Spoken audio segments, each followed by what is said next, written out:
होता है। कुछ देर बाद मिकी को समझ आता है कि ज़ॉम्बी कार का दरवाजा खोलना नहीं जानती और बस बाहर खड़ी उसे देख रही है। मिकी कई महीनों से अकेला और मानसिक रूप से टूट चुका होता है। वह उस ज़ॉम्बी लड़की को देखने लगता है और उसकी इंसान वाली पुरानी शक्ल याद करके अजीब तरह से उससे इमोशनल जुड़ाव महसूस करने लगता है। तभी बेन वापस आता है और तुरंत उस ज़ॉम्बी को गोली मार देता है। बेन मिकी की हालत समझ जाता है लेकिन कुछ नहीं कहता। अब दोनों के बीच तनाव बढ़ने लगता है। लगातार भटकने से मिकी परेशान हो चुका होता है। वह एक घर में रुकने की जिद करता है। बेन मजबूरी में मान जाता है लेकिन वह मिकी का म्यूजिक प्लेयर छीन लेता है क्योंकि लाउड म्यूजिक की वजह से ज़ॉम्बीज का खतरा बढ़ सकता है और मिकी आसपास की आवाजें सुन नहीं पाता। रात को मिकी फिर रेडियो पर एनी से बात करने की कोशिश करता है और इस बार एनी उससे बात कर लेती है। एनी उसे बताती है कि कैंप वैसा नहीं है जैसा वह सोच रहा है और अगर किसी ने उन्हें बात करते देख लिया तो उसे सजा मिलेगी। वह मिकी को कैंप ढूंढने से मना करती है। मिकी उससे मिलने के लिए बेन को छोड़ने तक को तैयार हो जाता है लेकिन एनी कनेक्शन फिर काट देती है। उधर बेन अकेले में पहली बार थोड़ा आराम करता है। वह मिकी का प्लेयर चालू करता है, शराब पीता है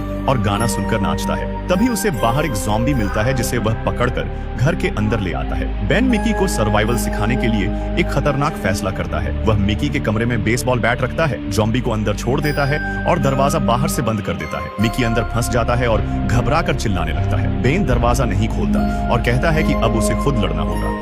कुछ देर तक अंदर से चीखें और मारने की आवाजें आती रहती हैं। काफी देर बाद बेन दरवाजा खोलता है और देखता है कि मिकी ज़ॉम्बी के खून से लथपथ खड़ा है। उसने पहली बार खुद ज़ॉम्बी को मार दिया होता है। मिकी गुस्से में बेन पर टूट पड़ता है और उसे पीट देता है लेकिन बेन खुश होता है क्योंकि आखिरकार मिकी ने जीना सीख लिया। इसके बाद मिकी उसे एनी के बारे में बताता है और रोने लगता है क्योंकि अब उसे समझ आ जाता है कि कैंप की जिंदगी शायद सिर्फ सपना है। इसके बाद दोनों फिर अपनी यात्रा शुरू करते हैं। वे मछली पकड़ते हैं, पेड़ों से फल खाते हैं, एप्पल्स से बेसबॉल खेलते हैं और कुछ समय के लिए सामान्य जिंदगी जीने की कोशिश करते हैं लेकिन असलियत अब भी वही है। वे अकेले बचे हुए लोग हैं। कुछ दिन बाद सड़क पर चलते चलते दोनों को एक कार दिखाई देती है जो बीच रोड पर खड़ी होती है। बेन तुरंत समझ जाता है कि पेट्रोल काम आ सकता है, इसलिए वह उससे फ्यूल निकालने लगता है। तभी मिकी नोटिस करता है कि कार का इंजन अभी भी गर्म है, मतलब कोई इंसान अभी अभी इसे छोड़ कर गया है। दोनों जोर जोर से आवाज लगाते हैं लेकिन कोई जवाब नहीं मिलता। बेन जैसे ही काम खत्म करने लगता है अचानक एक अजनबी आदमी पीछे से मिकी को पकड़ लेता है और उसके गले पर चाकू रख देता है। वह बेन से कार की चाबी मांगता है और धमकी देता है कि अगर चाबी नहीं दी तो मिकी को मार देगा।